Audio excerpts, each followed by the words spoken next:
नमस्कार, मैं आस्था पांडे और आप देख रहे हैं सी न्यूज। बात रुक करेंगे न्यूज बुलेटिन की ओर। न्यूज बुलेटिन में बात होगी चतरा की, जहां झारखंड शिक्षा परियोजना चतरा के तहत हरलाल सभागार हुआ खास आयोजन। साथ ही बात होगी झांसी की, जहां झांसी पुलिस ने ऑनलाइन सट्टा और जुआ सिंडिकेट के खिलाफ बड़ी कार्रवाई करते हुए 2 महिलाओं को गिरफ्तार किया है। ऐसी तमाम खबरों पर विस्तार से करेंगे चर्चा। झारखंड शिक्षा परियोजना चतरा के तहत सभागार में मैट्रिक और इंटरमीडिएट परीक्षा 2026 में उत्कृष्ट प्रदर्शन करने वाले छात्र छात्राओं को सम्मानित किया गया। उपायुक्त रवि आनंद ने मेधावी विद्यार्थियों को प्रशस्ति पत्र और पुरस्कार प्रदान करते हुए कहा कि सफलता कठिन परिश्रम, अनुशासन और निरंतर प्रयास का परिणाम है। मैट्रिक परीक्षा में जिले का परिणाम 91.20% रहा, जबकि इंटरमीडिएट कला संकाय का 95.82% रहा, वाणिज्य का 97% रहा और विज्ञान संकाय का 82.2% परिणाम दर्ज किया गया। इंटरमीडिएट कला में जेबीबी मयूरहंड की वर्षा कुमारी, विज्ञान में SS+2 उच्च विद्यालय सिमरिया की आकांक्षा कुमारी और वाणिज्य में KGB इंटरखोरी की आकांक्षा कुमारी जिला टॉपर रही। कार्यक्रम में उप विकास आयुक्त उमरेंद्र कुमार सिन्हा, अपर सहायता अरविंद कुमार, जिला जनसंपर्क पदाधिकारी शकील अहमद सहित कई जिलाधिकारी, शिक्षा, छात्र छात्राएं और अभिभावक उपस्थित रहे। चतरा से सीनू संवाददाता लकी की रिपोर्ट। चतरा के सदर प्रखंड स्थित कमाद गांव में 7 दिवसीय शिविर परिवार प्राण प्रतिष्ठा सह रुद्र महायज्ञ का भव्य शुभारंभ विशाल कलश यात्रा के साथ हुआ। श्रद्धालुओं ने रवि मंदिर प्रांगण में से कलश यात्रा निकालकर चुआड़ी नदी से वैदिक मंत्रोच्चार के बीच पवित्र जल भरकर यज्ञशाला पहुंचाया, जहां अयोध्या के आचार्य पंडित शिव कुमार शास्त्री एवं उनकी टीम ने विधि विधान से कलश स्थापना कराई। हर हर महादेव के जयघोष से पूरा गांव भक्तिमय हो उठा। महायज्ञ में 7 दिनों तक धार्मिक अनुष्ठान, प्रवचन, भजन, कीर्तन और सांस्कृतिक कार्यक्रम आयोजित होंगे। सांसद काली चरण सिंह और विधायक जनार्दन पासवान ने आयोजन को सामाजिक एकता और सनातन परंपरा को मजबूत करने वाला बताया। यह यज्ञ समिति के उपाध्यक्ष सूर्यकांत कमल ने कहा कि आयोजन को सफल बनाने में ग्रामीणों, युवाओं और महिलाओं की अहम भूमिका रही। कार्यक्रम में कृष्णा दागी, प्रमोद दागी, सत्येंद्र सिंह, पार्शनाथ सिंह, ओम प्रकाश सिंह समेत बड़ी संख्या में ग्रामीण मौजूद रहे। चतरा से सीनू संवाददाता लकी की रिपोर्ट। समाहरणालय स्थित कार्यालय कक्ष में आयोजित जनता दरबार में जिला दंडाधिकारी सह उपायुक्त रवि आनंद ने विभिन्न प्रखंडों से पहुंचे लोगों की समस्याएं सुनी और संबंधित विभागों को त्वरित कार्रवाई के निर्देश दिए। उपायुक्त ने जन शिकायत कोषांग ने नोडल पदाधिकारी रितेश कुमार को सभी आवेदनों का पंजीकरण कर उन्हें संबंधित विभागों को अविलंब भेजने का मामलों की नियमित मॉनिटरिंग सुरक्षित करने को कहा। जनता दरबार में भूमि विवाद, पेयजल, आवास, पेंशन, स्वास्थ्य और शिक्षा विभाग से जुड़ी शिकायतों प्राप्त हुई, जिनसे शीघ्र समाधान पर जोर दिया गया। जिला प्रशासन द्वारा प्रत्येक मंगलवार और शुक्रवार को समाहरणालय परिसर में नियमित रूप से जनता दरबार आयोजित किया जाता है, जहां आमजन अपनी समस्याएं रख सकते हैं। चतरा से सीनू संवाददाता लकी की रिपोर्ट। झांसी पुलिस ने ऑनलाइन सट्टा और जुआ सिंडिकेट के खिलाफ बड़ी कार्रवाई करते हुए थाना सीपरी बाजार और महिला थाना की संयुक्त टीम के साथ रॉयल सिटी अपार्टमेंट में छापा मारकर 2 महिलाओं को गिरफ्तार किया है। पुलिस ने मौके से करीब 1,72,00,000 रुपए की अवैध संपत्ति बरामद की, जिसमें 1,46,00,000 रुपए के सोने के बिस्किट और आभूषण, 11 लाख रुपए की चांदी, करीब 19 लाख रुपए नकद, 12 मोबाइल फोन, 1 लैपटॉप और सट्टे से जुड़े रजिस्टर शामिल है। जांच में सामने आया कि IPL मैचों पर और ऑनलाइन सट्टा खिलाकर यह रकम जुटाई गई थी। मामले में यह पुलिस आरक्षित समेत कई अन्य लोगों के नाम सामने आने पर वरिष्ठ पुलिस अधीक्षक ने आरोपी आरक्षी और बर्खास्त कर दिया है और पुलिस पूरे नेटवर्क की जांच में जुटी हुई है।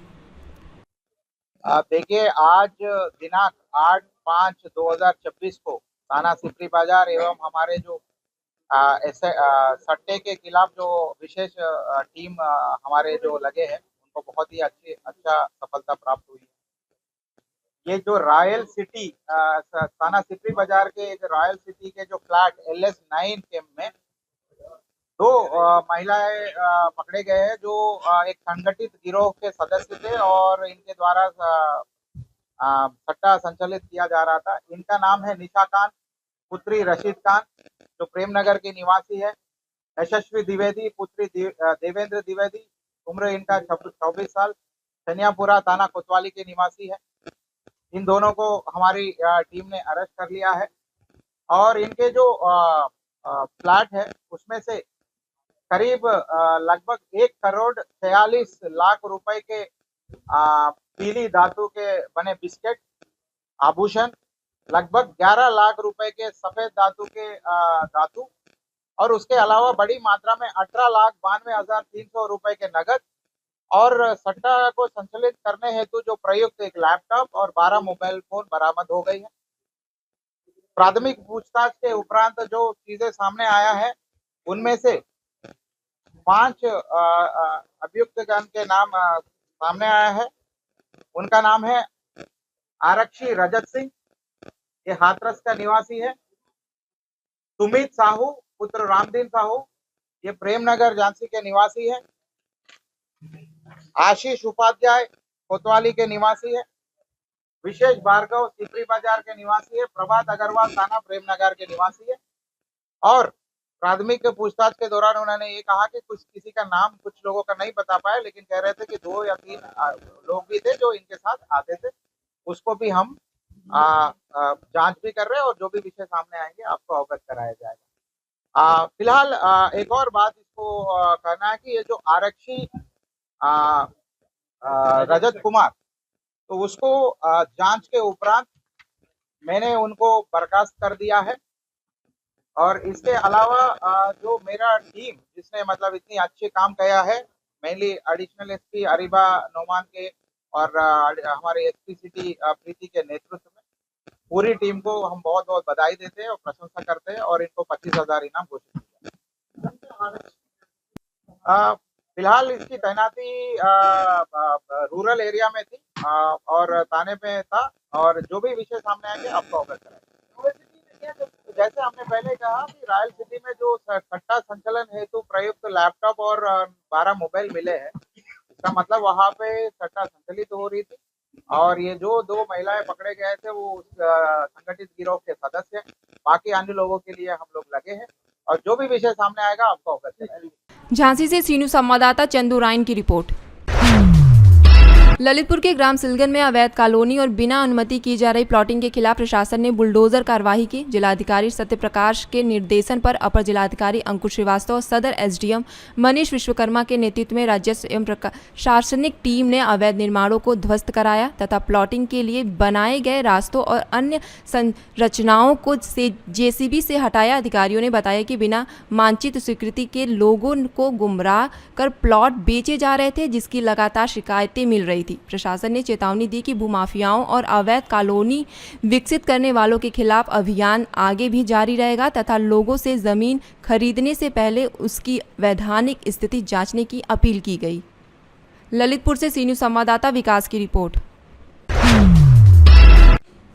लोहरदगा के सेना प्रखंड अंतर्गत उग्र पंचायत के कोराम्बे गांव में शुक्रवार को आए तेज आंधी तूफान से सुरेंद्र लोहार का मकान पूरी तरह क्षतिग्रस्त हो गया, जिससे परिवार खुले आसमान के नीचे रहने को मजबूर हो गया है। तेज हवा से घर की छत उड़ गई और मकान को भारी नुकसान पहुंचा। हालांकि घटना में कोई घायल नहीं हुआ। ग्रामीण ने मौके पर पहुंचकर परिवार को सांत्वना दी और बताया कि परिवार की आर्थिक स्थिति पहले से कमजोर है। पीड़ित परिवार ने बीडीओ से आर्थिक सहायता और मुआवजे की मांग की है, जबकि ग्रामीणों ने प्रशासन से जल्द राहत सामग्री और सरकारी सहायता उपलब्ध कराने की अपील की है। घटना कैसे हुआ? ये घटना मेरा करीब 3 बजे आसपास आंधी तूफान आया, बारिश भी हुआ और बहुत ज़ोर से आंधी हुआ और मेरा अल्बेस्टर को पूरा घर का को उठा के फेंक दिया और टूट गया और घर में जो खाने पीने वाला अनाज था वो भी भीग के ख़राब हो गया। और हम यही कहना चाहते हैं कि मेरा जो घर का अल्बेस्टर सब नुकसान हुआ खाने पीने वाला, जैसे कि मुआवजा अगर जल्दी से मिल जाए तो अच्छा होगा। लोहरदगा से सीनू संवाददाता सत्यम कुमार की रिपोर्ट। रामगढ़ में भारतीय जनता पार्टी जिला इकाई ने जिला अध्यक्ष संजीव कुमार बावला के नेतृत्व में पानी की किल्लत और लगातार बिजली कटौती के खिलाफ जोरदार प्रदर्शन किया। कार्यक्रम में प्रदेश उपाध्यक्ष नीलकंठ सिंह और बड़का गांव विधायक रोशन लाल चौधरी भी शामिल हुए। भाजपा कार्यकर्ताओं और महिलाओं ने सिर पर मटका लेकर कोर्ट मोड़ से समाहरणालय तक मार्च निकाला और मटका फोड़कर सरकार के खिलाफ आक्रोश जताया। प्रदर्शन के दौरान हेमंत हटाओ, झारखंड बचाओ और पानी बिजली दो के नारे लगाए गए। विधायक रोशन लाल चौधरी ने कहा कि सरकार नहीं जागी तो आंदोलन और तेज किया जाएगा। बाद में भाजपा प्रतिनिधिमंडल ने मुख्यमंत्री के नाम उपायुक्त को ज्ञापन सौंपते हुए नल जल योजना को जल्द पूरा करने, निर्बाध बिजली आपूर्ति, बढ़े बिजली दर वापस लेने, जल ट्रांसफार्मर बदलने, फर्जी बिजली बिलों की जांच और बंद चापाकलों की मरम्मत की मांग की। राज्य सरकार के विफलता के खिलाफ पानी बिजली से पूरा झारखंड की जनता त्राहिमाम कर रही है। पानी पीएचडी डिपार्टमेंट जो सरकार का पूरी तरह से फेल है। 2 साल या अगला टर्म जो है, दोनों टर्म में कह सकते हैं, एक चापाकल कहीं नहीं लगा, पूरे चापाकल खराब है। जितने भी एनडीए सरकार में बने थे पेयजल योजना पूरी तरह से ठप है। इसी के खिलाफ आज भारतीय जनता पार्टी का पूरे राज्य में आक्रोश प्रदर्शन किया जा रहा है। आगे यदि सरकार सुधार नहीं की तो हम लोग जोरदार आंदोलन करेंगे। सरकार के खिलाफ। रामगढ़ से सीनू संवाददाता रोशन लाल चौधरी की रिपोर्ट। शाजापुर जिले के अकोदिया नगर में बढ़ते अतिक्रमण के कारण मुख्य मार्गों और बाजार क्षेत्र में लगातार जाम की स्थिति बन रही है, जिससे आम लोगों और वाहन चालकों को भारी परेशानी का सामना करना पड़ रहा है। दुकानदारों द्वारा सड़कों पर सामान रखने और मुख्य चौराहे पर अवैध पार्किंग के चलते करोड़ों रुपयों की लागत से बने महाराणा प्रताप बस स्टैंड तक बस नहीं पहुंच पा रही हैं और चौराहे पर ही बसों के खड़े होने से हादसों का खतरा बढ़ रहा है। स्थानीय लोगों का कहना है कि कई छोटे बड़े हादसे हो चुके हैं, लेकिन प्रशासन की कार्रवाई प्रभावी नहीं रही। नगर परिषद के मुख्य नगर पालिका अधिकारी राजेश सेन ने बताया कि अतिक्रमणकारियों को पहले नोटिस दिए जा चुके हैं और जल्द ही अभियान चलाकर बसों का नियमित संचालन बस स्टैंड तक सुनिश्चित किया जाएगा। अतिक्रमण के संबंध में असल में जो स्थायी अतिक्रमण होता है वो तो प्रक्रिया से हटा ही जाता है, लेकिन जो अस्थायी अतिक्रमण होता है, जैसे दुकानों के सामने सामान रख रखा है, इस टाइप से जो भी अतिक्रमण होते हैं वो समय समय पर हटाए जा रहे हैं और मैं बहुत जल्दी ही प्रशासन से और थाने से सहयोग लेके हम स्थायी रूप से अतिक्रमण हटाने का काम करेंगे। आए दिन जैसे यहाँ की जाम की स्थिति बनती है, क्या यहाँ पर पुलिस प्रशासन को भी आपने अवगत किया? हाँ, इस संबंध में जो भी जाम की स्थिति बनती है, मुख्य रूप से एसबीआई वाली लाइन में, बोली रोड वाले उसमें, वहाँ पे जाम की स्थिति आए दिन बन जाती है। इसके लिए हमने पुलिस प्रशासन को भी सहयोग के लिए पूर्व में सूचित किया था और व्यक्तिगत रूप से उनसे बात भी की, संपर्क भी किया है और समय समय पर उनका सहयोग भी मिलता है। इससे और प्रयास करेंगे कि और अच्छी व्यवस्थाएँ बने नगर में। सर, ये अकोदिया जो बस स्टैंड बना हुआ है वहाँ पर बसें नहीं आती है, जिस कारण से बस स्टैंड चौराहे पर रोजाना विवाद हो रहे हैं। मुख्य रूप से क्या है कि जो बस स्टैंड हमारा पहले से बना हुआ है वहाँ मुझे लगता है थोड़ा सा जगह का अभाव है, इसलिए बस प्रायः घूम नहीं पाती है, इसलिए बसें कम ही आती है। बीच में हमने प्रयास किया था कि बसें बस स्टैंड के अंदर आए, लगभग 15-20 दिन तक लगातार प्रयास किया था। उसमें बसें यहाँ अंदर आने भी लगी थी, लेकिन जब तक सवारी का मन अंदर आने का नहीं बनेगा, जब तक बसें केवल यहाँ से घूम के ही चली जाएगी। हमें साथ में अब इस दिशा में भी काम करना पड़ेगा कि सवारी भी अंदर आए, उसके लिए यात्री प्रतीक्षालय व्यवस्थित हो, बैठने की उनके लिए कुछ सुविधाएं हों, तो हम बस को दबाव बना के आसानी से फिर अंदर तक ला पाएंगे। सर, बस वालों का कहना है कि जो वहाँ पर अवैध जो वाहन खड़े रहते हैं उनके कारण बसों को घूमने में बहुत परेशानी आती है। मुख्य रूप से क्या है कि वो बस स्टैंड है और पुराना बस स्टैंड है, खाली जगह है, बाजार में कहीं भी वाहन पार्किंग की जगह है नहीं, तो खाली जगह होने से यहाँ सामान्य रूप से बसें जब नहीं आती, बस स्टैंड पूरा खाली पड़ा रहता है, तो जो दूसरे साधन है जो लोडिंग वाहन वगैरह ये खड़े हो जाते हैं, लेकिन ये उनका कोई स्थायी स्टैंड नहीं है। जब हमें जब आवश्यकता लगेगी और यातायात बाधित होगा तो उन्हें भी हम यहाँ से हटा देंगे। जी। शाजापुर से सीनू संवाददाता रमेश की रिपोर्ट।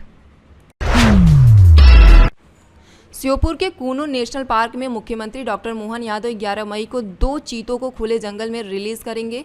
प्रस्तावित कार्यक्रम के तहत मुख्यमंत्री 10 मई की शाम कूनो पहुंचकर रात्रि विश्राम करेंगे और 11 मई सुबह कूनो रेस्ट हाउस के पास कूनो नदी स्थित साइट पर चीतों को जंगल में छोड़ेंगे। कार्यक्रम की तैयारियों और सुरक्षा व्यवस्थाओं का जायजा लेने के लिए कलेक्टर सुश्री शीला दाहिमा और एसपी सुधीर अग्रवाल ने कूनो पहुंचकर हेलीपैड स्थल एवं चीता रिलीज साइट का निरीक्षण किया। इस दौरान डीएफओ आर थिरुकुराल, सीईओ जिला पंचायत सौम्या आनंद, अपर collector Rupesh Upadhyay, additional SP Praveen Bhuria, SDM BS Shrivastava और तहसीलदार रोशनी शेख सहित अन्य अधिकारी मौजूद रहे।